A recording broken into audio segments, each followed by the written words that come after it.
Welcome to click TV. ముందుగా bulletin లో headlines. బాపట్లలో మెగా పేరెంట్ టీచర్స్ సమావేశం పాల్గొన్న ముఖ్యమంత్రి చంద్రబాబు మరియు మంత్రి నారా లోకేష్. పేదలు సామాన్యులు బాధితులకు పోలీసులు అండగా ఉండాలి. హోదాను చూసి పోలీసులు భయపడవద్దు సీఎం రేవంత్ రెడ్డి. వైసీపీ పథకం ప్రకారమే అక్రమ రేషన్ బియ్యం తరలింపు. కాకినాడ సిటీ ఎమ్మెల్యే వనమాడి కొండబాబు విమర్శ. డీప్ టెక్నాలజీ ద్వారా ప్రజలకు మరింత చేరువకు తీసుకువెళ్లేందుకు ప్రయత్నాలు చేస్తున్నామని ఆంధ్రప్రదేశ్ ముఖ్యమంత్రి నారా చంద్రబాబు నాయుడు తెలిపారు. డీప్ టెక్నాలజీపై సదస్సులో చర్చించామని అన్నారు. సాంకేతికతను వినియోగించుకొని ఏపీని మరింత అభివృద్ధి చేయాలని ఆలోచిస్తున్నామని చెప్పారు. సాంకేతికతను వినియోగించుకొని పరిపాలనకు మరింత సౌలభ్యం ఉంటుందని సూచించారు. ఈచ్ వన్ ఎంటర్‌ప్రెన్యూర్ వన్ అనే నినాదం ముందుకు వెళ్తున్నామని వివరించారు. 4PC విధానంతో పాటుగా 4E విధానం కూడా అమలు చేస్తామన్నారు. అభివృద్ధికి టెక్నాలజీని జోడిస్తే మంచి ఫలితాలు వస్తాయని, విశాఖ అభివృద్ధి మీద విజన్ డాక్యుమెంట్ సిద్ధం చేస్తామని, అన్ని విధాలా విశాఖ అభివృద్ధి చేస్తామని తెలిపారు. విశాఖపట్నం మెట్రోకు DPR తయారు చేసి పంపించామని చెప్పారు. రైల్వే జోన్ వస్తుందని, జోన్ భవనాల నిర్మాణ అంశాలు ప్రక్రియ ప్రారంభమవుతుందని అన్నారు. స్టీల్ ప్లాంట్ కాపాడుకోవడానికి అన్ని విధాలా ప్రయత్నం చేస్తున్నామని చెప్పారు.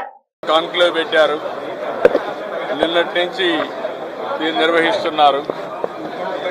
దేశంలో ఉండే టెక్నికల్ పీపుల్ కానీ, టెక్నాలజీ డెవలప్ చేసిన వ్యక్తులు కానీ అందరూ వచ్చారు. నా ఆలోచన ఒకటే, ఒకప్పుడు ఐటీని ప్రమోట్ చేశాం, ఇప్పుడు డీప్ టెక్ని ప్రమోట్ చేస్తున్నాం. ప్రతి ఒక్కరి జీవితంలో టెక్నాలజీ అనేది ఒక భాగం అవుతుంది.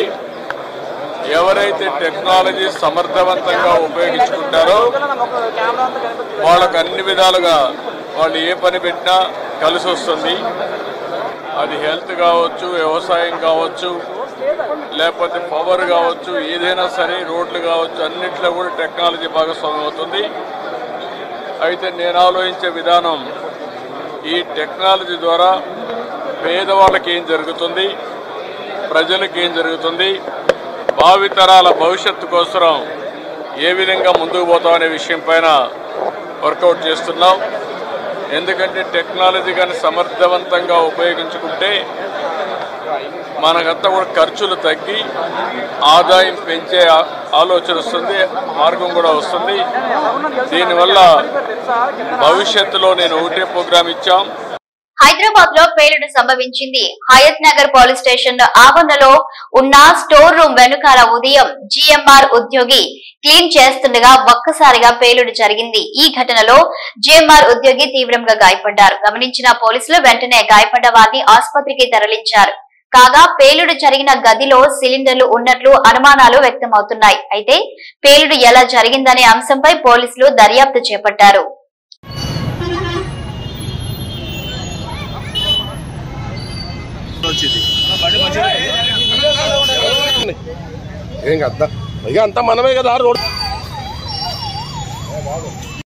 హైదరాబాద్ మలక్పేట మెట్రో స్టేషన్ కింద అగ్ని ప్రమాదం జరిగింది.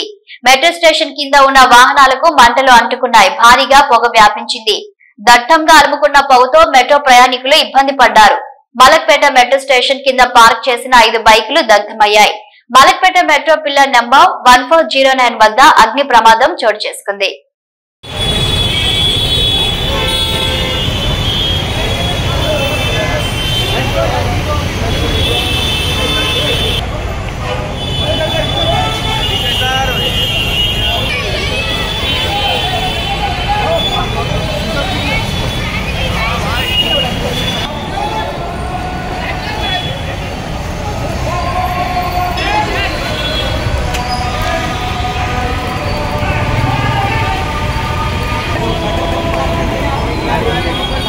ఎవరైనా సరే పోలీస్ స్టేషన్లకు వచ్చి హడావిడి చేస్తే చక్కగా తీసుకెళ్లి బొక్కలు వేయండి అని సీఎం రేవంత్ రెడ్డి రాష్ట్ర పోలీసులను ఆదేశించారు. పోలీసులంటే నేరగాళ్లు భయపడాల్సిందేనన్నారు. పోలీస్ స్టేషన్ కి వచ్చిన ఏ ప్రజా ప్రతినిధి అయినా మర్యాదగా వ్యవహరించాలన్నారు. పేదలు సామాన్యులు బాధితులకు పోలీసులు అండగా ఉండాలన్నారు. నేరగాళ్ల హోదా చూసి పోలీసులు వెనక్కి తగ్గొద్దని అన్నారు. విధి నిర్వహణలో మరణించిన అధికారులు పోలీసుల కుటుంబాలకు అండగా ఉంటామని సీఎం తెలిపారు. రాజకీయ ప్రమేయం లేకుండా, రాజకీయ ఒత్తిడి లేకుండా మీరందరూ మీ ఉద్యోగాలను నిర్వహించే విధంగా రాష్ట్ర ప్రభుత్వం మీకందరికీ అవకాశాలు కల్పిస్తుంది. నా విజ్ఞప్తి ఒక్కటే, ఈ ఉద్యోగం మీకు ఉపాధి కాదు. ఈ ఉద్యోగం ఒక భావోద్వేగం. ఈ భావోద్వేగం తెలంగాణ రాష్ట్ర శాంతి భద్రతలను కాపాడడమే కాకుండా ప్రభుత్వం యొక్క ప్రతిష్టను పెంచే బాధ్యత మీ మీదనే ఉన్నది. మేమెంత చేసినా మీరు వ్యవహరించే విధానంతోనే ఈ ప్రభుత్వానికి పేరు ప్రతిష్టలు వస్తాయి. మీరు బాధితుల పట్ల గౌరవంగా మర్యాదగా వ్యవహరించాలి. అప్పుడప్పుడు ఫ్రెండ్లీ పోలీసింగ్ అని నేను వింటుంటా. ఫ్రెండ్లీ పోలీసింగ్ అంటే క్రిమినల్స్తో ఫ్రెండ్లీగా ఉండమని కాదు. నేను స్పష్టంగా మా పోలీస్ మిత్రులకు నేను చెప్పదలుచుకున్నా. ఫ్రెండ్లీ పోలీసింగ్ అనే పదం బాధితులకు, అన్యాయం జరిగిన వాళ్ళు పోలీస్ స్టేషన్కి వచ్చినప్పుడు వాళ్ళని కూర్చోబెట్టి వాళ్ళ ఫిర్యాదు ఏందో కనుక్కొని ఆ ఫిర్యాదును పరిష్కరించి వాళ్ళకి న్యాయం చేసే విధంగా ఫ్రెండ్లీ పోలీసింగ్ ఉండాలి తప్ప కబ్జాలు పెట్టుకున్న వాళ్ళకో, హత్యలు చేసిన వాళ్ళకో, లేకపోతే ఆర్థిక నేరగాళ్లతో ఫ్రెండ్లీగా ఉండమని కాదు. అందుకే ఫ్రెండ్లీ పోలీసింగ్ అనే దాన్ని రీడిఫైన్ చేసుకోండి. పోలీస్ అంటే నేరగాడు భయపడి తీరవలసిందే. పోలీస్ పేరు వినిపిస్తే కబ్జాకోరైనా, డ్రగ్స్ వాడేవాడైనా, లేకపోతే చెరువులను, కుంటలను, నాలాలను ఆక్రమించుకునే వాడైనా, లేకపోతే నేరాలు చేయాలన్న ఆలోచన ఉన్నవాడు పోలీస్ పేరు చెప్తే భయపడాలి. వాళ్ళను భయపెట్టండి. బాధితుల పట్ల ఫ్రెండ్లీగా ఉండండి. అప్పుడే నిజమైన పోలీస్ వ్యవస్థకు గౌరవం పెరుగుతుంది. సమాజంలో అత్యధికంగా కష్టపడేది పోలీసు వాళ్ళే, కానీ అత్యధికంగా విమర్శలు ఎదుర్కొనేది కూడా పోలీసు వాళ్ళే. ఇది అందరు పోలీసుల వల్ల రావడం లేదు. కొద్దిమంది పోలీసుల వ్యవహారం అంత పోలీస్ వ్యవస్థకే చెడ్డ పేరు తెచ్చే విధంగా, విమర్శల్ని ఎదుర్కొనే విధంగా పరిస్థితులు ఉంటున్నాయి. కాబట్టి ఈ ప్రభుత్వంలో మీకు స్వేచ్ఛ ఉంటుంది. ఈ స్వేచ్ఛ ప్రజాస్వామ్యాన్ని కాపాడడమే కాదు, ప్రజలకు అందుబాటులో ఉండి బాధితులను ఆదుకునే విధంగా ఈ స్వేచ్ఛ మీకు ఉంటుంది. నేరగాళ్ల పట్ల కఠినంగా వ్యవహరించండి. కొంతమంది డాపు దర్పం ప్రదర్శించడానికి పోలీస్ స్టేషన్లకు వచ్చి హడావిడియో చేస్తే చక్కగా తీసి బొక్కలేయండి అని నేను చెప్పదలుచుకున్నాను. పోలీస్ స్టేషన్కి వచ్చిన వాళ్ళు పోలీసుల పట్ల మొదట మర్యాదగా వ్యవహరించాలి. పోలీసులు వాళ్ళ పట్ల మర్యాదగా వ్యవహరించడం ఎంత ముఖ్యమో, పోలీస్ స్టేషన్కి వచ్చిన ప్రజాప్రతినిధి ఎవరైనా సరే పోలీసుల పట్ల కూడా మర్యాదగా వ్యవహరించాల్సిన అవసరం ఉన్నది. వాళ్ళు అమర్యాదగా వ్యవహరిస్తే మీరు మర్యాదగా ఉండడం వల్ల అది చేతగాంతనంగా కొన్నిసార్లు సమాజానికి సందేశం ఇచ్చిన వాళ్ళం అవుతాము. కాబట్టి ఈ విషయంలో మీకు స్పష్టత ఉండాలి. ఈ వేదిక మీద నుంచి పోలీస్ శాఖ సిబ్బందికి టాప్ టు బాటం నేను ఇచ్చే ఇన్స్ట్రక్షన్ ఒక్కటే. బీయింగ్ అనే chief minister as well home మినిస్టర్గా నేను మీకు ఇస్తున్న ఆదేశం ఒక్కటే. పేదల పట్ల, సామాన్యుల పట్ల, బాధితుల పట్ల మీరు సానుభూతితో ఉండండి. వాళ్ళ సమస్యల్ని పరిష్కరించండి. పిల్లికి శ్రీమంతం వేడుక ఖమ్మం జిల్లా మధిర సిపిఎస్ రోడ్డులో అల్లూరి నాగభూషణం, పద్మావతి దంపతులు తమ పెంపుడు పిల్లి సాషా కడుపుతో ఉండగా దాని మీద ఉన్న అభిమానంతో దానికి శ్రీమంతం వేడుక చేసి తమ అభిమానాన్ని చాటుకున్నారు. ఈ కార్యక్రమానికి హాజరైన బంధుమిత్రులు పిల్లికి శ్రీమంతం చేయడం చాలా ఆనందంగా ఉందని పేర్కొన్నారు. ఈ కార్యక్రమాన్ని వీక్షించిన జంతు ప్రేమికులు హర్షం వ్యక్తం చేశారు.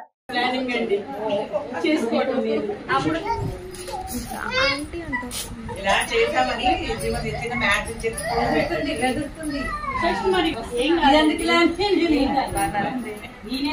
చేసుకున్నా దానికి గిఫ్ట్ వారం రోజుల నుంచి పద్మ ఎంత కష్టపడుతుందో, వారం రోజుల నుంచి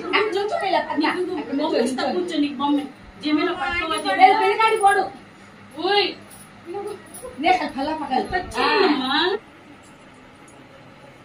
కాకినాడ అత్యవసర పరిస్థితులు, సంఘ విద్రోహ శక్తుల అణచివేత, ప్రకృతి వైపరీత్యాలు వంటివి సంభవించినప్పుడు పోలీస్ బలగాలతో పాటు సమానంగా ప్రజా రక్షణ, సమాజ శ్రేయస్సు కొరకు ముందుండి తమ సేవలను నిస్వార్థంగా ప్రజలకు అందజేయడంలో హోంగార్డుల పాత్ర ఎంతో కీలకమైనది.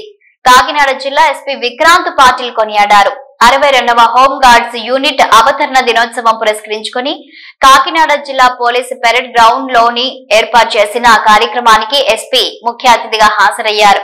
ఈ సందర్భంగా ఎస్పీ మాట్లాడుతూ 1962 చైనా యుద్ధ సమయంలో భారతీయ సైన్యానికి వీరు అద్భుతమైన సేవలను అందించినారు.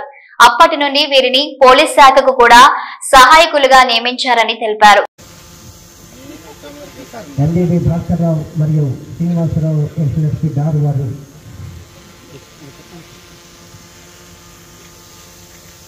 జ్ఞాపకని బహిష్కరిస్తున్నారు. తీసుకురావచ్చు. తర్వాత ఫ్రైడే గ్రీవెన్స్ లో నేను మెన్ అందరికీ గ్రీవెన్స్ పెడతాను. సో ఆల్మోస్ట్ మన కానిస్టేబుల్స్, హెడ్ కానిస్టేబుల్స్, ఏఎస్ఐస్ అందరూ వస్తారు. బట్ హోంగార్డ్స్ చాలా తక్కువ వస్తారు. సో ఒకటి అందరూ చాలా హ్యాపీగా ఉన్నారని నేను అనుకుంటాను. లేదు, ఫ్రైడే గ్రీవెన్స్ నా దగ్గర రావడానికి మీరందరూ హెజిటేట్ చేస్తారు అనుకుంటాను.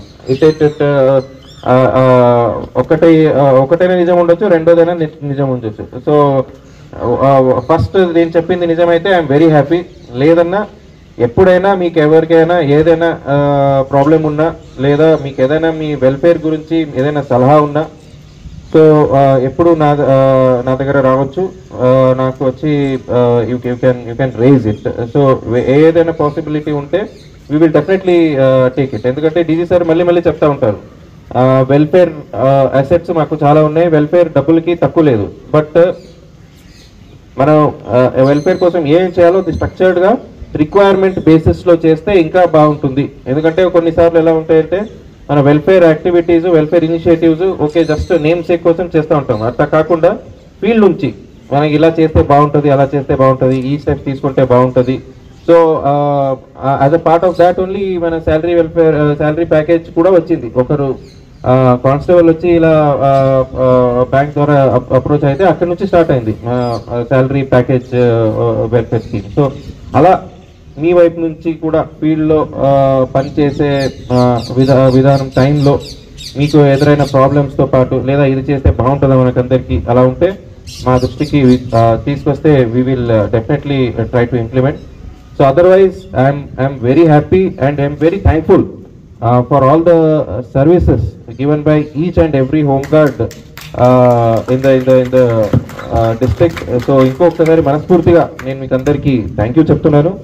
అదే ఇదే టైంలో మీరందరూ ఇంకొకసారి keeping the history of home guards in mind, you have to work thinking. అంటే మనందరూ సేవ, పబ్లిక్కి ఒక సేవ చేస్తున్నామని మనోభావంతో పనిచేయాలి. సో ఆ మనోభావంతో పనిచేస్తే ఇంకా కొద్దిగా పని చేయడంలో హ్యాపీనెస్ ఉంటుంది, పని చేయడంలో ఒక సాటిస్ఫాక్షన్ ఉంటుంది. సో ఈ మాటలు చెప్తూ ఇంకొకసారి ఇక్కడ ఉన్న అందరికీ హోంగార్డ్ ఆవిర్భావ దినోత్సవ శుభాకాంక్షలు తెలియజేస్తూ సెలవు తీసుకుంటాను. Thank you. అక్కినేని నాగార్జున కుటుంబం శ్రీశైలం మల్లనను దర్శించుకుంది. ఇటీవల నాగ చైతన్య శోభిత వివాహం జరిగిన సంగతి తెలిసిందే. ఈ నేపథ్యంలో నూతన వధూవరులతో కలిసి కుటుంబ సభ్యులు స్వామి అమ్మవార్లను దర్శించుకున్నారు. స్వామి వారికి రుద్రాభిషేకం నిర్వహించారు. అనంతరం నూతన దంపతులకు అర్చకులు వేద ఆశీర్వచనం పలికారు. ఈ ఫోటోలు, వీడియోలు సోషల్ మీడియాలో వైరల్ అవుతున్నాయి.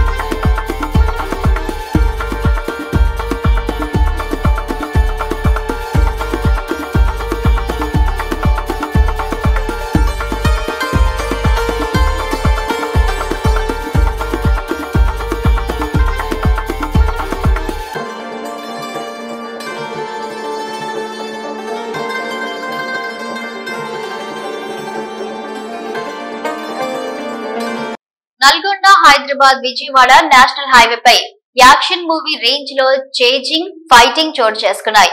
హయత్ నగర్ లో 108 వాహనాన్ని చోరీ చేసి విజయవాడ వైపు దొంగ పారిపోయాడు. దొంగను పట్టుకునేందుకు పోలీసులు హైవేపై అలర్ట్ అయ్యారు. హయత్ నగర్ నుంచి సూర్యాపేట దాకా సదరు దొంగ పోలీసులను ముప్ప తిప్పలు పెట్టాడు. అంబులెన్స్ సైరన్ తో రై రైమంటూ అతి వేగంతో పరారయ్యాడు.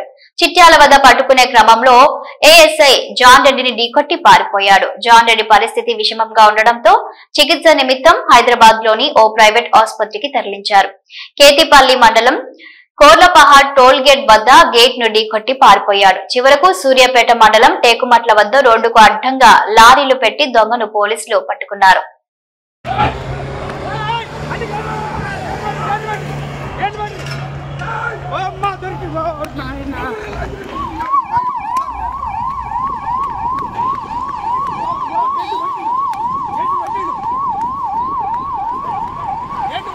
కాకినాడ గత వైసీపీ ప్రభుత్వం పథకం ప్రకారమే అక్రమంగా రేషన్ బియ్యాన్ని తరలించారని కాకినాడ సిటీ ఎమ్మెల్యే వనమాడి కొండబాబు విమర్శించారు. కాకినాడ జిల్లా తెలుగుదేశం పార్టీ కార్యాలయం ఏర్పాటు చేసిన మీడియా సమావేశంలో కొండబాబు మాట్లాడుతూ రేషన్ బియ్యం అక్రమంగా తరలించడంలో ప్రధాన సూత్రధారి అప్పటి కాకినాడ సిటీ మాజీ ఎమ్మెల్యే ద్వారంపూడి చంద్రశేఖర్ రెడ్డి, అతని తండ్రి భాస్కర్ రెడ్డి, తమ్ముడు వీరభద్రారెడ్డిలు. వీరికి అప్పటి సీఎం జగన్ సహకరించాడని, రేషన్ బియ్యం అందించే వాహనాల ద్వారా వీటిని సేకరించి విదేశాలకు తరలించి అక్రమ వ్యాపారాలు చేశారన్నారు. కాకినాడ నగరంలో అప్పటి ఎమ్మెల్యే ద్వారంపూడి ఎన్నో అక్రమాలు, అరాచకాలు చేశారన్నారు. అవి ఇప్పుడు ఒక్కొక్కటిగా బయటకు వస్తున్నాయని, ద్వారంపూడి అధికారంలో ఉండగా అతనిపై ఏ విధమైన కేసులు పెట్టేందుకు ప్రజలు భయభ్రాంతులకు గురయ్యారని చెప్పారు. ప్రస్తుతం రాష్ట్రంలో కూటమి ప్రభుత్వంలో ప్రజలు చాలా సంతోషంగా ఉన్నారన్నారు. చేసింది అన్యాయం కదండి. ప్రజల మనసుగా నువ్వు ఏం చేసావు? వాళ్ళందరికీ న్యాయం చేసి నువ్వు రిజిస్ట్రేషన్ చేయించుకో.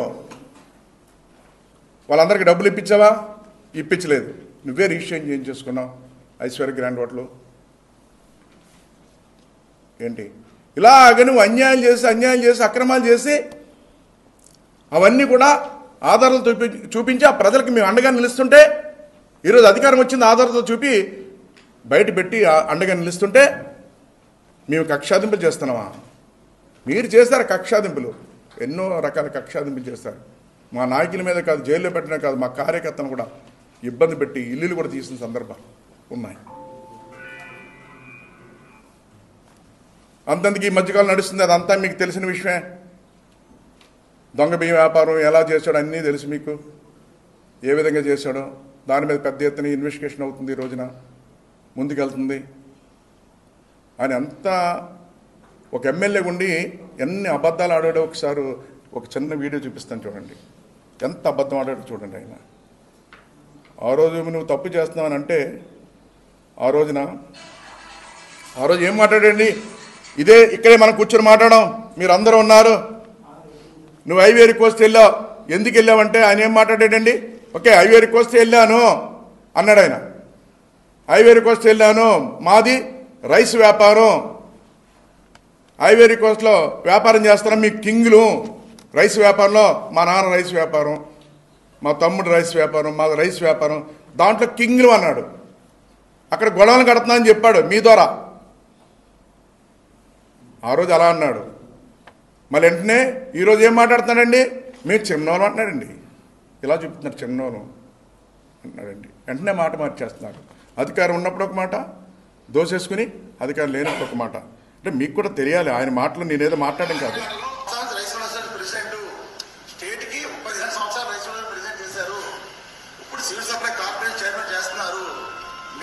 యాదాద్రి భువనగిరి భూదాన్ పోచంపల్లి మండలం జలాల్పూర్ చెరువు వద్ద కారు ప్రమాదంలో మృతి చెందిన ఘటనకు నిరసనగా కొత్తగూడెం పోచంపల్లి మధ్యలో ఉన్న చెరువు కట్ట వద్ద గ్రామస్తులు ధర్నాకు దిగారు. స్పీడ్ బ్రేకర్లు, ప్రమాద సూచికలు ఏర్పాటు చేయాలని రోడ్డుపై గ్రామస్తులు బైఠాయించారు. ఎన్నిసార్లు ప్రమాదాలు జరిగినా అధికారులు పట్టించుకోవట్లేదని నిరసనకు దిగారు.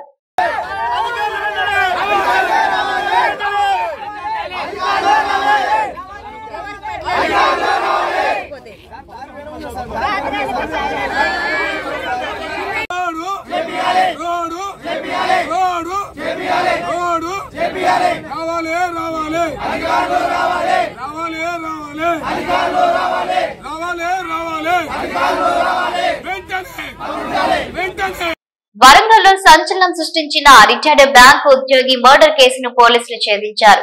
యూట్యూబరే హంతకుడిగా తేల్చారు. అప్పు ఇవ్వలేదన్న కోపంతో అతి కిరాతకంగా హత్య చేసినట్లు గుర్తించారు. మృతుడికి మద్యం తాగించి కర్రతో కొట్టి చంపాడు నిందితుడు. మృతుడు రాజమోహన్ ఒంటిపై ఉన్న బంగారం దోచుకెళ్లాడు. ఎటువంటి ఆధారాలు లేకుండా హత్య చేసిన నిందితుడిని పోలీసులు చాకచక్యంగా పట్టుకున్నారు.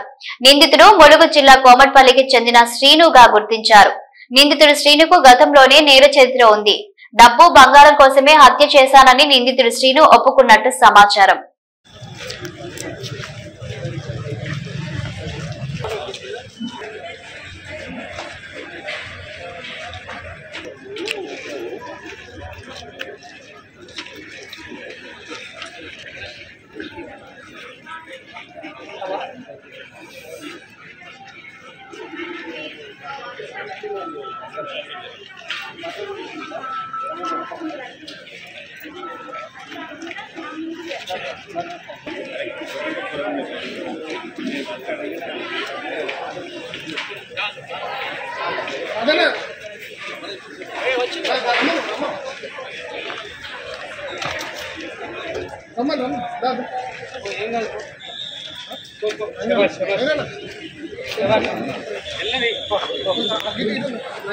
రాజన్న సిరిసిల్ల వెమలవాడ రాజన్న ఆలయంలో కోడెల అమ్మకాలు కలకలం రేపాయి.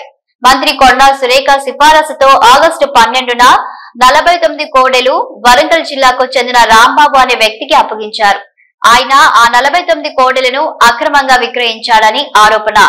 దైవ భక్తితో భక్తులు రాజన్నకు సమర్పించిన కోడలను మంత్రి సిఫారసుతో రాంబాబు పొంది విక్రయించడం పట్ల సర్వత్రా విమర్శలు వెల్లువెత్తాయి. విశ్వ హిందూ పరిషత్, బజరంగ్ దళ్ నాయకుల ఫిర్యాదుతో రాజన్న కోడెల విక్రయం వెలుగులోకి వచ్చాయి. ఆలయ ఈవో వినోద్ రెడ్డి తీరుపై ఆగ్రహం వ్యక్తం చేస్తున్నారు. మంత్రి మెప్పు కోసం నిబంధనలు విరుద్ధంగా కోడెలను ఆలయ ఈవో అప్పగించారని ఆరోపించారు.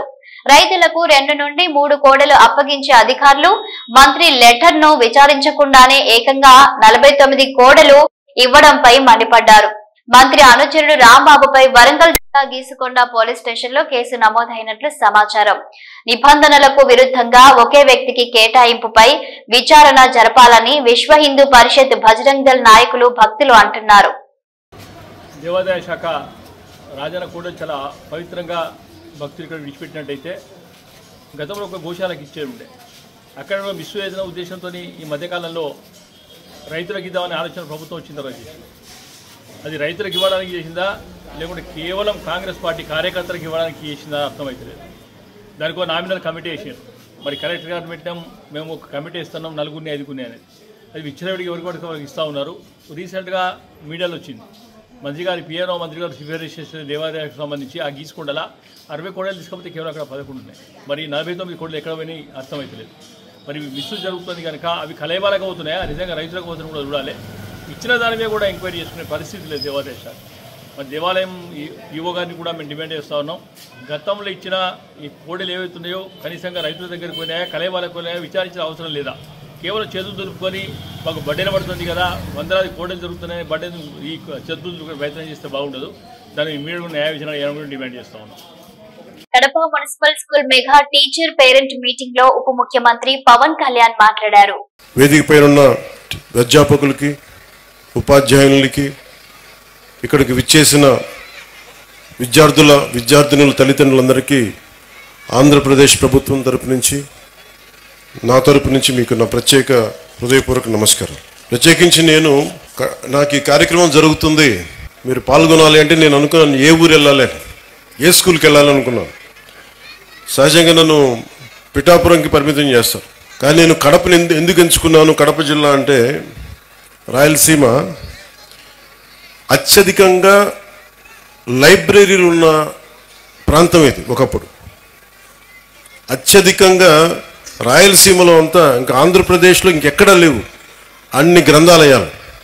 సరస్వతి గ్రంథాలయం అని కానీ, మనకి పులివెందులు కానీ, ఇలాంటి గ్రంథాలయాలు ఒకప్పుడు వెలసిల్లిన ప్రాంతం అది.